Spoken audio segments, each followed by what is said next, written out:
Hi there. My name is Liz Nelson, and I'm here today to share my portfolio of work developed through the Fashion Styling Foundations program. A little bit of background about me: I'm a wife and a mom living in Minneapolis and working in financial operations for a startup. And while that is me by day, my real passion is in fashion and clothing. For as long as I can remember, I have loved clothes. I can specifically remember getting excited for the first day of middle school because I had put together what I thought was the coolest outfit. For me, I'm at my best, most confident self when I pulled together an amazing outfit and I feel great. So 2 years ago, I created my brand, Hart Nelson, as a passion project. And since then, I've been developing what my brand stands for. Our primary offering is personal styling, specifically wardrobe styling and closet consultations, but also event styling as well. At Hart Nelson, our vision is to be a leading wardrobe and styling consultant for women in the Minneapolis area. But really, at the heart of that vision, what's driving Hart Nelson is a desire to empower women, to build confidence in a woman on the go by mentoring the development of her personal style. As a busy working mom, I can appreciate the value of simplicity and efficiency, but at the same time, I also value style. So Hart Nelson aims to harmonize these values by helping women build a functional and versatile wardrobe that reflects her personal style, prioritizing quality, ease, and comfort so she can live her life and feel great doing it. So today, I'm going to share a few of the projects that I've worked on that showcase how I and Hart Nelson have developed through the Fashion Styling Foundations program. So the first project I'm going to share, the objective was to create a mood board for an ideal client. It could be any client for any event. And I ended up pulling from real life experience. I had recently had a friend come to me and ask if I would style her for the Royal Ascot in England. She would be traveling there for work and would have an opportunity to attend one day of the festivities. Not sure if you all are familiar with this event, but there's quite a bit of pomp and circumstance. It's about horse racing, but it's also about seeing and being seen. There's a ton of history, and the event has evolved to be about the fashion as much as it is about a love for horse racing. So I chose that client and event to create my mood board. My first step was to understand the requirements for the event, of which there were requirements. There was a specific dress code for those attending, and in some cases, that's based on where they would be seated. So, in this instance, my client would be seated in the Queen Anne enclosure. So, the ladies' dress code called for a hat, headpiece, or fascinator, and then clear restrictions against strapless or sheer garments, and specific lengths for pants or dresses, so full length or below the knee, respectively. Based on those requirements and restrictions, my next step in developing my mood board was inspiration. I rely on Pinterest quite a bit for inspiration, and in this case, there was plenty. I scrolled through lots and lots of images, paying attention to trends I was seeing, and ended up pulling out 5 recurring trends: structured jumpsuits, tailored suiting, midi and full length dresses that were cinched or belted at the waist, top and skirt separates, and then fitted column dresses. So, with those trends in mind, I thought about my friend. This is a situation where I've known her for longer than I've not known her. So, I had the luxury of really knowing her as a person, what she would gravitate toward, and what flatters her body. And when I think about my friend and what truly sticks out to me about who she is as a person, she's this really great combination of being strong and a leader, while also being sensitive and empathetic. So I started to develop this picture in my mind of what direction I wanted to go. And I came up with 5 themes to drive my mood board: feminine and resolute, a statement shoulder. I was really drawn to the look of epaulettes, flowy fabric with a nipped waist to flatter her body type, a statement heel, and then luxurious color. I was thinking very rich, royal colors, plus my client's name is Jade. So overall, I was after a look that could be both strong and soft at the same time. And so I ended up with this 2-page mood board to illustrate to her where I wanted to begin our search. So this next project, I put together a presentation to illustrate how I would help a potential client with their specific styling needs. So where this all started, I created a Google form that included a series of questions to start to understand a potential client's styling needs. Questions like, how would you describe your style? Which colors are you drawn to and which do you avoid? Are there areas of your body that you like to flaunt or camouflage? Where do you shop? Your budget? And then finally, was there a specific problem or challenge that I could help the client solve? And the first response I received was from a mom living in Dallas who was looking to refresh her closet for the coming summer, as well as find something really great to wear to an upcoming outdoor country concert.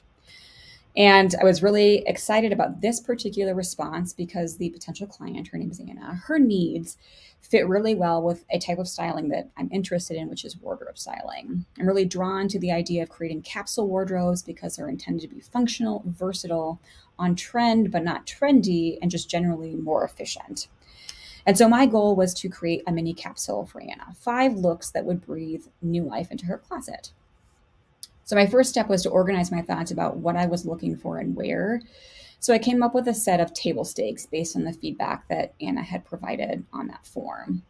The looks needed to be versatile, pieces that could be easily mixed and matched with the rest of the pieces in the capsule, as well as her existing wardrobe. They needed to be easy. Anna is mom to a 2-year-old with special needs and a very busy 4-year-old. So the pieces would need to be able to move with her. And finally, the looks needed to be effortless. Anna has very little time, so outfits need to be no fuss, but still look like she made a fuss. So with these table stakes in mind, the next part of my process was to cast a wide net across multiple brands and retailers just to see what jumped out at me. I started with larger brands and retailers that offer a wide variety of styles, price points, and categories. So think Nordstrom, Madewell, Anthropologie, Zara. And I pinned anything I thought would meet Anna's needs. From there, I did an exercise that I like to call styling boggle. If you're familiar with the game, you mix up a set of lettered cubes, you set a timer, and then you see how many words you can find before the timer goes off. In this case, I went back to my Pinterest board and just started creating as many outfits as I could out of the pieces I had selected. Again, keeping Anna's needs in mind. After the outfit ideas started to slow down, I moved on to editing, looking for which pieces were used in multiple outfits, and even better, if the piece was used in an outfit that was dressed up or down, which pieces really fit the needs that Anna described, and which pieces would provide her some longevity in her closet, meaning high quality and felt current, but not too trendy.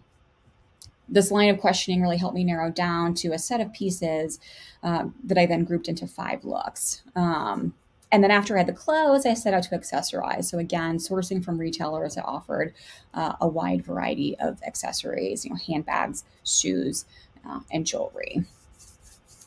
The last phase of this project was organizing all of this into a slide deck that I could present to Anna to illustrate my understanding of her needs.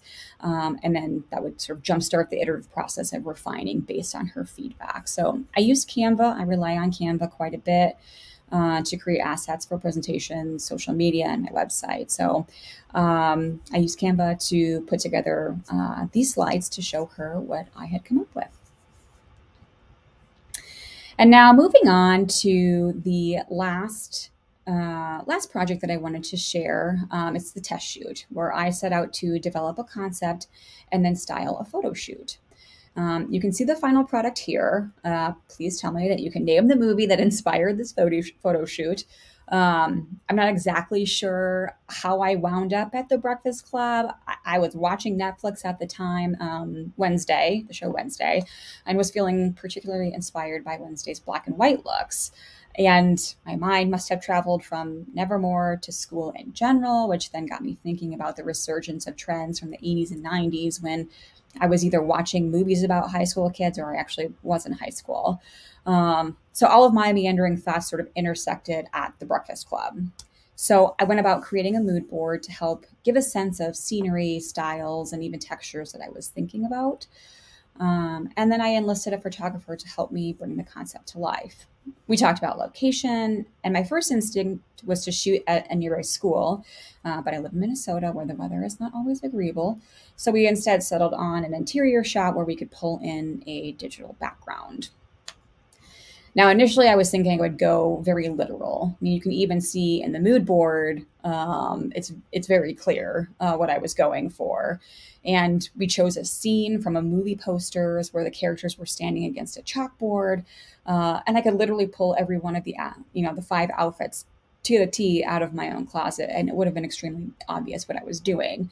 And we actually had started down that path, but I just had a sense very quickly that that wasn't going to convey the concept I was going for, which was about how trends of the 80s have been modernized. So we recalibrated, and I instead created 5 variations on the looks in the movie. For example, for Claire, the princess, I used blush pink cargo pants instead of a pencil skirt. And on Allison, the basket case, who wore oversized dark colors, I went for a no pants look with an oversized black sweater and black tights. And then for Brian, the brain, I pulled menswear trousers instead of standard khaki pants. So, really trying to think about what's current now, but still, harkens back to styles from the 80s.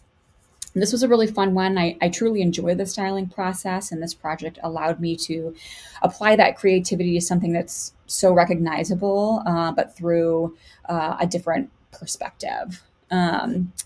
So, those are the projects that I wanted to share with you all today. I appreciate your time.